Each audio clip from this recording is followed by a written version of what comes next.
Hello friends. आज हम बात करने वाले एक बहुत इंटरेस्टिंग टॉपिक के बारे में जिसमें काफ़ी कॉमन लोग को भूख नहीं लगने की प्रॉब्लम होती है। हार्ट पेशेंट्स हो या ना हो, उम्र दराज पेशेंट्स हो, कई किडनी और लिवर की बीमारियों में, कैंसर वाली बीमारियों में काफ़ी पेशेंट्स को भूख ना लगने की प्रॉब्लम होती है, जिसे हम टेक्निकल भाषा में एनोरेक्सिया कहते हैं। ये काफ़ी पेशेंट्स में इंपॉर्टेंट है और इसको कैसे मैनेज किया जाए, किस तरह की मेडिसिन और किस तरह की टिप्स और ट्रिक्स से इसमें हम लोगों के एपेटाइट को इम्प्रूव कर सकते हैं, आज हम उस बारे में बात करेंगे। इस टॉपिक में कई मल्टीपल चीज़ें हैं, किस तरह के खानों से एपेटाइट को बढ़ा सकते हैं, किस तरह की मेडिसिन से बढ़ा सकते हैं, और नॉन फार्माकोलॉजिकल टिप्स किस तरह से अपने खुराक को बढ़ा सकते हैं। कई तरह के इसमें सब टॉपिक्स हैं, इसलिए हमने इसको मल्टीपल वीडियोज़ में डिवाइड किया है। आज के टॉपिक में स्पेसिफिकली हम बात करेंगे कि दवा के बगैर हम क्या क्या चीज़ों से लोगों की भूख को बढ़ा सकते हैं, छोटी छोटी चीज़ों को से हम कैसे पेशेंट की खुराक को इम्प्रूवाइज कर सकते हैं। भूख ना लगना एक कॉमन प्रॉब्लम है, हार्ट, लिवर, किडनी सब तरह के पेशेंट्स में ये देखा जाता है। खासकर जिन लोगों को मल्टीपल मेडिसिन चल रही हो, ये उस तरह के पेशेंट्स में काफ़ी ज़्यादा देखा जाता है। ये लोगों के लिए एक हेल्थ प्रॉब्लम इसलिए भी बन जाता है क्योंकि धीरे धीरे करके उनकी बॉडी वेट कम होने लगती है, उनका न्यूट्रिशन लेवल कम होने लगता है, बॉडी कमज़ोर होने लगती है, उसकी इम्यूनिटी कम हो जाती है और over a period of time multiple बीमारियां होने का चांस या प्रॉब्लम्स होने का चांस काफ़ी ज़्यादा उसमें बढ़ जाता है। तो ऐसे लोगों में बहुत ज़्यादा इंपॉर्टेंट है कि उनका खुराक इंप्रूव हो और कैसे भी करके, भले उन्हें भूख लगे या नहीं लगे, उनका एपेटाइट इंप्रूव किया जाए। क्योंकि धीरे धीरे करके जैसे लोगों का वेट लॉस होने लगता है, उनको बीमारियां होने का चांस और मृत्यु होने का चांस भी कई गुना बढ़ जाता है। इनफैक्ट हार्ट फेलियर में हमारे लिए सबसे ज़्यादा इंपॉर्टेंट ये है क्योंकि हार्ट फेलियर में जब हार्ट का पंपिंग फंक्शन 25-30% से नीचे जाने लगता है तो बॉडी में कुछ साइटोकाइंस बनने लगते हैं, जिससे व्यक्ति की भूख मर जाती है और बॉडी वेट कम होने लग जाता है। और काफ़ी स्टडीज़ ने ऐसा शो किया है कि जिन लोगों का बॉडी वेट अगर कम है उसमें मृत्यु होने का चांस कई गुना ज़्यादा रहता है। तो ऐसे लोगों में बहुत ज़्यादा ज़रूरी है कि हम खुराक को इम्प्रूव करें। आज हम बेसिकली बात करेंगे किस तरह से हम खुराक को इम्प्रूव करें बिना दवाओं के। ये बेसिकली है tips and tricks to improve appetite without medicine. सबसे इंपॉर्टेंट है get plenty of rest. Patient जो बहुत ज़्यादा फिजिकली एक्टिव रहता है वो अपने खुराक के बारे में विशेष ध्यान नहीं दे पाता है और कई बार उसका माइंड या उसके बॉडी अगर बहुत फिजिकल एक्टिविटीज़ में इन्वॉल्व रहता है तो वो खुराक पर ध्यान नहीं दे पाता है। इसलिए ज़्यादा रेस्ट करें, वो पेशेंट के लिए अच्छा है। इससे कई बार एपेटाइट इंप्रूव होती है। हर भूख या हर मील होने से पहले, हर बार खाना खाने से पहले लाइट एक्सरसाइज करना चाहिए।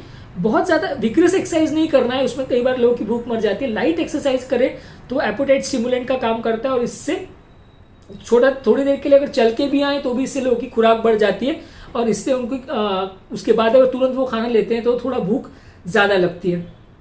ज़्यादातर ऐसा खाना सिलेक्ट करें जिसका स्मेल बहुत ज़्यादा प्लेजेंट हो। कई लोग काफ़ी न्यूट्रिशियस खाना बनाते हैं लेकिन वो बॉइल्ड फूड बनाते हैं या इस तरह का फूड बनाते हैं जो न्यूट्रिशियस नहीं होता। ये प्रॉब्लम हार्ट पेशेंट में बहुत ज़्यादा होती है क्योंकि लोगों का तेल घी वगैरह कम करने के चक्कर में या उनका कोलेस्ट्रॉल वगैरह लेवल्स को कंट्रोल करने के चक्कर में लोग इतना ज़्यादा ब्लैंड फूड बनाने लग जाते हैं कि पेशेंट का भूख लगती भी हो तो भी उसकी खुराक मर जाती है क्योंकि वो खाने में अच्छा फ्लेवर या अच्छा स्मेल ही नहीं आ पाता। तो ऐसे लोगों को खासकर अगर क्रैश डाइट उनके रिलेटिव्स करवाते हैं या फैमिली मेम्बर्स कराते हैं तो उसमें पेशेंट का नुकसान ही होता है। बिना दवा के भी पेशेंट का 10-15 किलो कई बार बॉडी वेट लॉस हो जाता है और उसके बाद काफ़ी मेहनत करनी पड़ती है उनके एपेटाइट को इम्प्रूव करने के लिए। तो हमेशा ध्यान रखिए कि जो भी खाना आप प्रिपेयर कर रहे हो वो थोड़ा लेस ऑयली, लेस स्पाइसी होना चाहिए, लेकिन बिल्कुल आप उसको बंद कर दें वैसा नहीं करिए। जो भी फूड आप प्रिपेयर कर रहे हो उसका स्मेल बहुत प्लेजेंट हो, बहुत ज़्यादा पंजेंट या स्ट्रॉन्ग स्मेल या फाउल स्मेलिंग फूड नहीं होना चाहिए। यूजली अपना जो भी मील्स है उसको प्रॉपरली प्लान कीजिए, कितने बजे क्या खाना है। मॉर्निंग से उसको प्लान करके एक फूड डायरी भी मेंटेन कर सकते हैं, कितने बजे क्या खाना है उस हिसाब से प्लान कीजिए।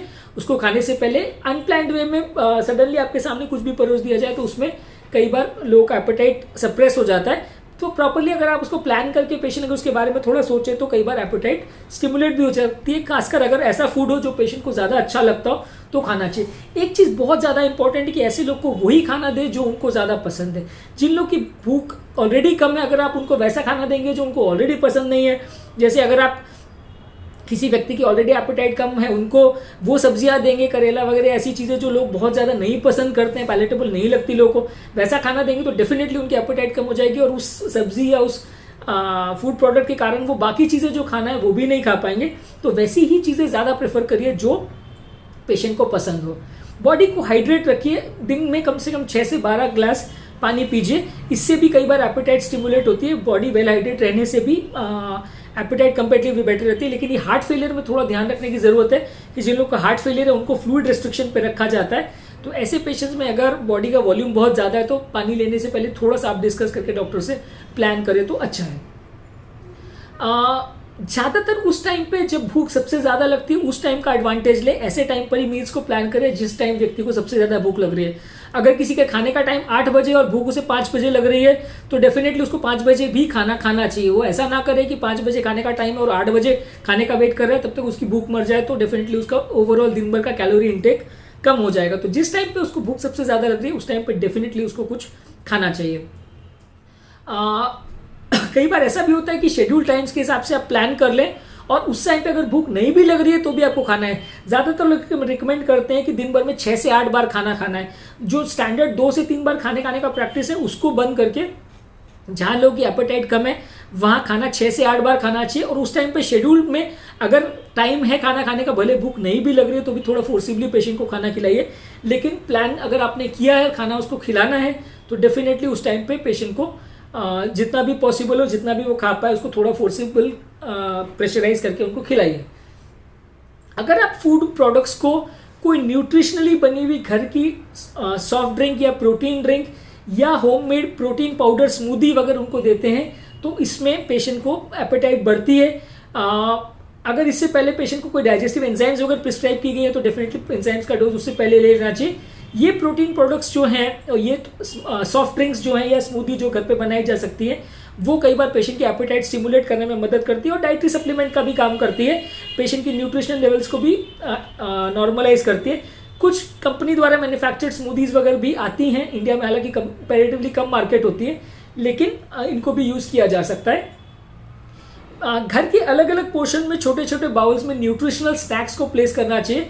कई बार लोगों की ऐसी आदत होती है कि घर पे जब भी वो अलग अलग जगह जाते हैं अगर उन्हें सामने कोई बाउल या फूड या ऐसा कुछ न्यूट्रिशनल स्नैक वगैरह दिखता है तो ज़्यादातर वो उसे खाना पसंद करते हैं। तो या नहीं भी मन हो तो थोड़ा सा मुंह में डाल लेते हैं तो थोड़ा सा एपेटाइट चला तो जाता है। तो घर के अलग अलग जगह पे जहाँ पेशेंट यूजली जाता है या घूमता फिरता है वहाँ पर कुछ स्मॉल बाउल्स में न्यूट्रिशनल स्नैक्स रखें ताकि पेशेंट का एपेटाइट उससे स्टिमुलेट हो, इम्प्रूवाइज हो और बार बार वो हेल्दी स्नैक्स को बार बार खाने की वो कोशिश करें।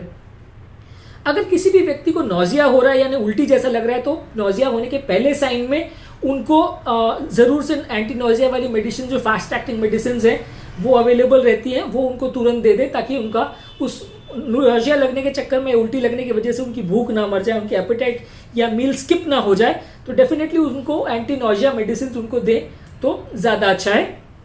अपने फूड जो भी आप पेशेंट के लिए प्रिपेयर करें उसे अट्रैक्टिवली अच्छे कलर के प्लेट्स पर प्रॉपरली गार्निश करके उसको अच्छी तरह से सजा करके पेशेंट को प्रेजेंट करें।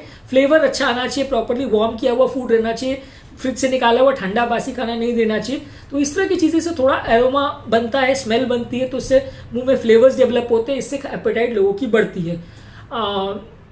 इससे पेशेंट को थोड़ा प्लीजिंग एनवायरनमेंट में भी अगर खाना दिया जाए तो भी उसके लिए अच्छा है। अगर रूम में उस टाइम पे कोई म्यूजिक वगैरह प्ले भी हो रहा हो तो भी अच्छा है।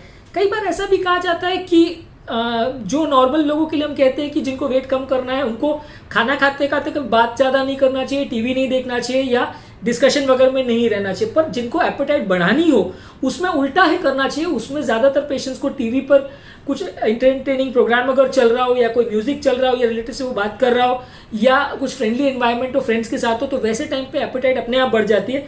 खाने खाते टाइम पेशेंट को ध्यान नहीं रहता है और स्टडीज़ ने शो किया कि 15 से 30% तक लोगों की एपेटाइट बढ़ जाती है अगर वो टीवी देखते तक खाना खाते हैं। तो ऑब्वियसली जिन लोग को वजन कम करना है उसके लिए बिल्कुल सही नहीं है, पर जिनको एपेटाइट बढ़ानी हो उनके लिए ये काफ़ी अच्छा है। एक और इम्पॉर्टेंट ट्रिक है जो इसमें यूज़ किया जा सकता है कि हमेशा बड़ी प्लेट में छोटा छोटा अमाउंट ऑफ खाना रखें। तो इसमें पेशेंट को प्लेट बहुत भरी हुई है उसका एहसास नहीं होगा।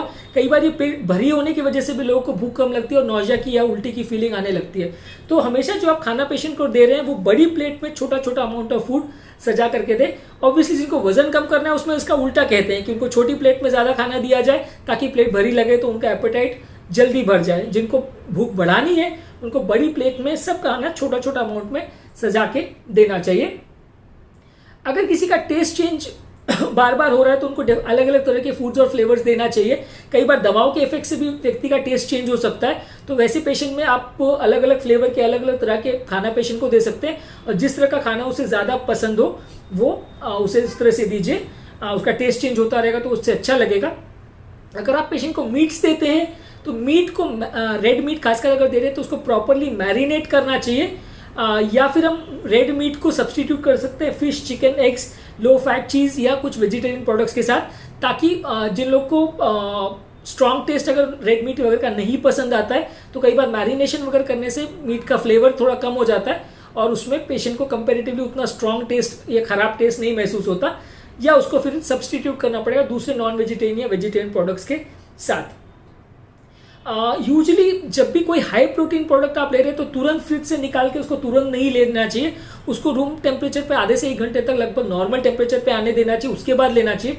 कोई भी चीज़ अगर गर्म है या नॉर्मल रूम टेम्परेचर में तो उसका फ्लेवर ज़्यादा आएगा। आइसक्रीम्स के अलावा बाकी सब चीज़ अगर आप तुरंत रेफ्रिजरेटर से निकाल के खाते हैं तो उसमें टेस्ट मर जाता है और वो टेस्ट बड्स को स्टिमुलेट नहीं करता। हमारे ह्यूमन टेस्ट बड्स सबसे ज़्यादा गर्म या हॉट चीज़ों से ही स्टिमुलेट होते हैं, जितना गर्म खाना रहेगा उतना टेस्ट बड ज़्यादा स्टिमुलेट होते हैं। मैं ऐसा नहीं कहूँगा बिल्कुल बॉइलिंग फूड देना है, पर लेकिन रीजनेबली अगर गर्म रहेगा तो टेस्ट बड्स ज़्यादा स्टिमुलेट होते हैं। जितना ठंडा खाना रहेगा comparatively except for milk shakes या आइसक्रीम्स पेशेंट को टेस्ट हमेशा कम ही लगेगा। मिल्क शेक्स या स्ट्रॉबेरी पुडिंग्स या इस तरह के प्रोडक्ट्स पेशेंट को ज़्यादा दीजिए और उसमें फ्रेश फ्रूट्स काट के डालिए, वो पेशेंट को थोड़ा बेटर अरोमा देता है, बेटर स्मेल देता है और पेशेंट की भूख इससे ज़्यादा बढ़ती है। जितना ज़्यादा फ्रेश फ्रूट्स खाएंगे उतना एपेटाइट भी पेशेंट का बढ़ेगा, पेशेंट को ज़्यादा अच्छा भी लगेगा। ज़्यादातर जो भी फूड आप प्रिपेयर कर रहे हैं उसमें लेमन का या अच्छे इंडियन स्पाइसेस यूज़ करके प्रॉपरली उसको गार्निश करके प्रेजेंट करें। अगर शुगर और सॉल्ट का रिस्ट्रिक्शन इनटेक रिस्ट्रिक्टेड नहीं है तो वो ज़्यादा अमाउंट में पेशेंट को दे सकते हैं, इससे कई बार फ्लेवर बेटर होता है, टेस्ट बड ज़्यादा स्टिमुलेट होते हैं, भूख ज़्यादा लगती है।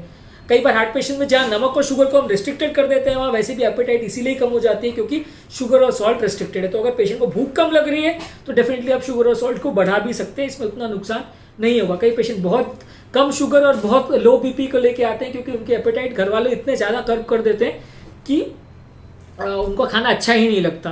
लास्ट में हम बात करेंगे टॉपिक कॉमन लोग के लिए इंपॉर्टेंट क्यों है। बेसिकली इंपॉर्टेंट इसीलिए क्योंकि आपको समझने की ज़रूरत है कि किस तरह से पेशेंट का मील को प्लान करें तो उसे भूख ज़्यादा लगेगी और उसे खाना अच्छा लगेगा। अगर आप बहुत रेस्ट्रिक्टेड वे में पेशेंट को खाली उबला हुआ या बिना नमक और बिना शुगर वाला खाना देंगे तो कोई भी उसे खाना पसंद नहीं करेगा और उसके साथ पेशेंट का टेस्ट मर ही जाएगा और उसकी एपेटाइट कम ही हो जाएगी। तो अगर आपको पेशेंट का एपेटाइट इंप्रूव करना है तो जो चीज़ पेशेंट को अच्छा लगता है, जिस तरह का चीज़ें उसे अच्छी लगती है उस तरह से मील्स को प्लान करिए। मेडिसिन अपना रोल प्ले करती है, मेडिसिन के बारे में हम सेपरेटली एक वीडियो में डिस्कस करेंगे, लेकिन आपको एपेटाइट पे पेशेंट को जिस तरह का फूड और फ्लेवर पसंद है उसी तरह का मील प्लान करना चाहिए, तभी उसकी खुराक बढ़ेगी। हमारे इस चैनल का बेसिक पर्पस है कि हेल्थ और हार्ट से रिलेटेड जो भी टॉपिक्स हैं उस पर हम पेशेंट अवेयरनेस बढ़ा सकना चाहते हैं ताकि ये छोटी छोटी प्रॉब्लम्स के लिए पेशेंट्स को अपने रिलेटिव्स या डॉक्टर्स के ओपिनियन पर डिपेंडेंट ना होना पड़े। कई बार ऐसा होता है कि क्लिनिक्स पर शॉर्ट कंसल्टेशन टाइम्स की वजह से लोग डॉक्टर्स ये सारी इंपॉर्टेंट चीज़ें पेशेंट को नहीं बता पाते और इसकी वजह से पेशेंट्स अननेसेसरी सफ़र करते हैं और झूठी या फॉल्स इन्फॉर्मेशन पर उन्हें रिलाई करना पड़ता है। आज के डेट में जहाँ कोई भी प्रोडक्ट या कोई भी इक्विपमेंट, फ़ोन या स्पीकर या टेलीविज़न या कोई व्हीकल लेने से पहले हम यूट्यूब पे 50 रिव्यूज़ देख के अपने आप को प्रॉपरली इन्फॉर्म करते हैं, उसके बाद कोई चीज़ का परचेज करते हैं। वहाँ आज के डेट में हेल्थ सेक्टर में ये चीज़ अभी भी काफ़ी कम है क्योंकि लोगों के पास इतना डेटा अवेलेबल नहीं है कि वो अपने आप को एजुकेट कर सके और प्रॉपरली अपने ट्रीटमेंट में कोऑपरेट करे या सहभागी बन सके। अगर आपको हमारे चैनल का ये कॉन्सेप्ट अच्छा लगता है तो हमारे वीडियो को लाइक करिए, हमारे चैनल को सब्सक्राइब करिए और अगर आपको लगता है कि कंटेंट आपके फ्रेंड या रिलेटिव्स के लिए यूजफुल है तो इसका लिंक उनके साथ शेयर करें। Thank you.